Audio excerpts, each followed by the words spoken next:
mwene data wo yakurikiye iyi nkuru y'inama yabereye muri Tanzania y'abakuru b'ibihugu bagize EAC ndetse na SADC mu rwego rwo kugarura umutekano mu karere ka Afurika y'Iburasirazuba, harimo u Rwanda, Congo, Uganda, Tanzania, Uburundi.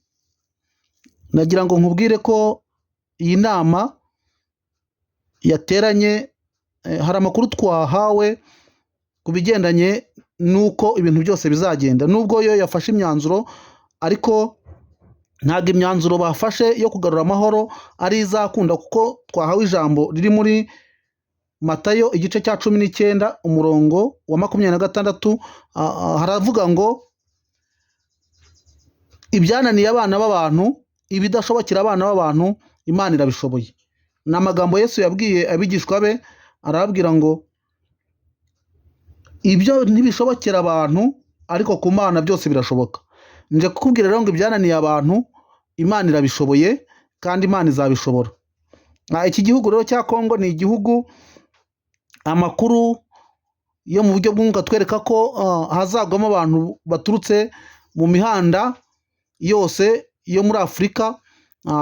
Ibihugu byose bya Afurika bizagenda bigira abantu bagwayo mu rwego rwo kujya kurwanamo intambara. Ngira ngo bimwe mwatangiye kubibona, dushingiye ku ngabo za Afurika y'Epfo zaguyeyo bagacyura imirambo. Ni ikigaragara cyo amahoro akenewe ntabwo ari amahoro azagarurwa n'umwana w'umuntu, ahubwo ni amahoro Imana izagarura tukagira umunezero. Dufite ubuhanuzi rero bwinshi kandi bwiza kuri Afurika, ariko tugomba kubanza gukubitwa hirya no hino kugira ngo byose bisohore. Hanyuma rero hari umuntu umwe marayika yigeze kugendera na Aburahamu agiye kumubwira ko azabyara akuze. Hanyuma Aburahamu aravuga ngo ntago byashoboka kereka n'umugore we Sara byumvise. Hanyuma abamarayika bari bamugendere babwira Sara, Sara araseka, arabiseka kuko yumvaga ari ibintu bitashoboka. Hanyuma marayika aramubwira ngo usetse iki? Undi aramubwira ngo sinsetse, ariko yari asetse. Uwakubwira rero ibyizi nkuru nuko bizarangira nawe ushobora kuba wabiseka, ariko nje kukubwira ngo ntago wabiseka cyangwa ngo ubikerense, ahubwo byose bifite iherezo kuko hari ukuntu bizagenda. Marayika rero yamubwiye ngo undi mwaka nk'iki gihe ngo azaba akikiye umwana w'umuhungu. Hanyuma nje kukubwira rero ngo undi mwaka nk'iki gihe Afurika izaba iririmba indirimbo itari y'intambara, iririmba indirimbo yindi itajyanye n'intambara cyangwa ubwicanyi buzaba bukorerwa muri Afurika. Hanyuma ibindi nakubwira ni ibihugu bine bifite abantu bafitanye amasano, igihugu kimwe cya Uganda, igihugu cy'u Burundi, igihugu cy'u Rwanda ndetse na Tanzania. Ibi bihugu nubwo biba biri mu mirwano, bikaba biri mu ntambara birwana, ni ibihugu bifite abantu bafitanye isano, bafite icyo bahuriyeho, bafite amaraso amwe. Niyo mpamvu rero Imana idashaka ko abantu bazagumya kurwana kandi bafitanye isano. Hanyuma hari ikintu kimenyetso umwuka yampaye kizabisobanura. Ni umuntu ufite imyaka itarenze 40 uzayobora mu gihugu cya Afurika, muri Afurika, mu rwego rwo kugira ngo Imana yerekane ko irambiwe ibiri kuhabera. Hanyuma uyu muntu akazaba ikimenyetso cy'uko Afurika igiye gutabarwa. Muri make rero dufite ibintu byinshi twagiye tubabwira mu mwaka 2025, twanabagaye ubuhanuzi bwavugaga amezi 3 adasanzwe.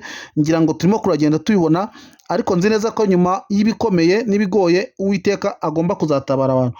Nje kubwira rero abakristo, ubwo nasengaga muri 2020 isi na Afurika yacu byatewe n'icyorezo cya COVID-19, Imana yaraje imbwira amagambo akomeye, irambwira ngo nzabwira abantu ngo ndi Imana ishobora byose.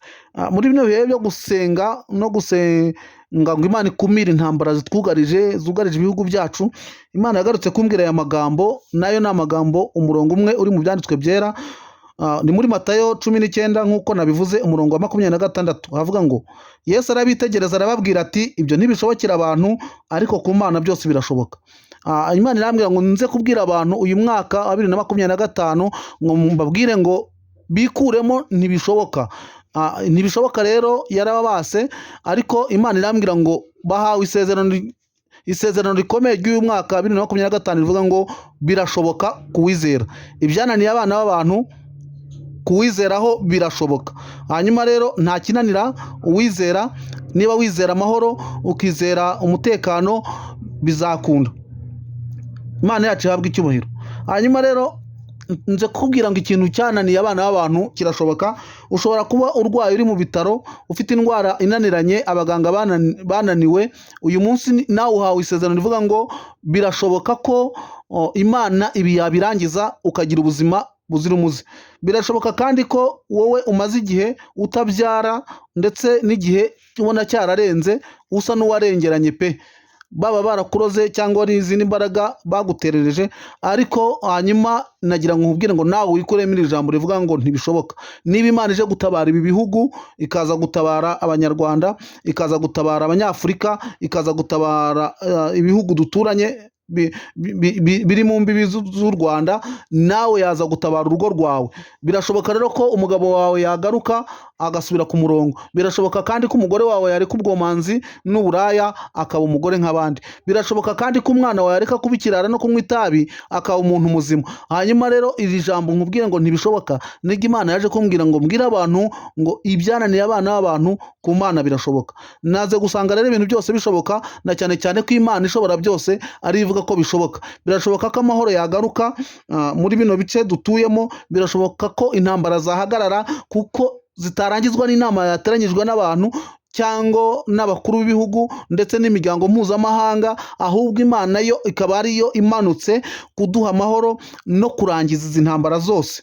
Nubwo mu gutabara kw'Imana hari ibitambo bigenderamo, hari abashobora kubigenderamo cyangwa hari n'ababigendeyemo, ariko nje kukubwira ngo birashoboka. Kandi birashoboka koko nk'uko Imana ibivuze izi ntambara ko zirangira. Birashoboka ko ibintu byahagarara. Birashoboka ko twakwinjira mu mahoro. Birashoboka ko insengero zakongera zigafunguka. Birashoboka ko abantu bakongera bakagira ubuzima. Birashoboka ko abantu bakongera bakagenderana. Birashoboka ko wakora ubukwe ku myaka yawe ufite. Birashoboka ko wakongera ugacuruza ndetse ukagaruka mu igara, niko abantu bajya bavuga, ukabona igishoro. Birashoboka rero ko wabona akazi, kuko ibidashobokera abana b'abantu, ibyo abantu bakwifuriza, imiryango uvukamo, bene wanyu, inshuti n'abavandimwe bakwifuriza, si byo Imana ishaka. Ahubwo Imana ije kutubwira ngo uyu munsi birashoboka, kuko ibyananiye abana b'abantu birashoboka. Ndetse Yesu avuga aya magambo yaratanze urugero ku mukire wari wanze kumuhindukirira, wari wanze kwemera ibyo avuga, wari wanze kwemera inzira ye.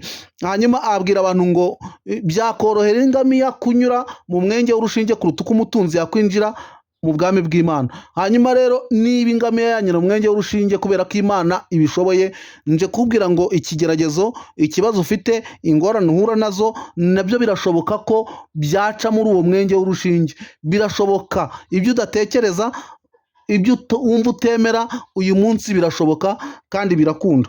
Imana ihabwa icyubahiro. Rero nari mbanzaniye amakuru avuga ngo nimuve muri ntibishoboka mwinjire muri birashoboka, kuko Imana niyo itanga amahoro, Imana niyo itanga umudendezo, Imana niyo irinda. Kuko abarinzi bashaka kurarira umudugudu, ariko Uwiteka atarinze umudugudu. Bibiliya itubwira ko abarinzi baba baruhira ubusa. Nshuti mwene data, rero nje kubwira ngo Imana niyo ishobora byose kandi niyo mugenga wa byose. Tuyiringire, ntago tuzakorwa n'isoni. Mwakira amagambo y'Imana.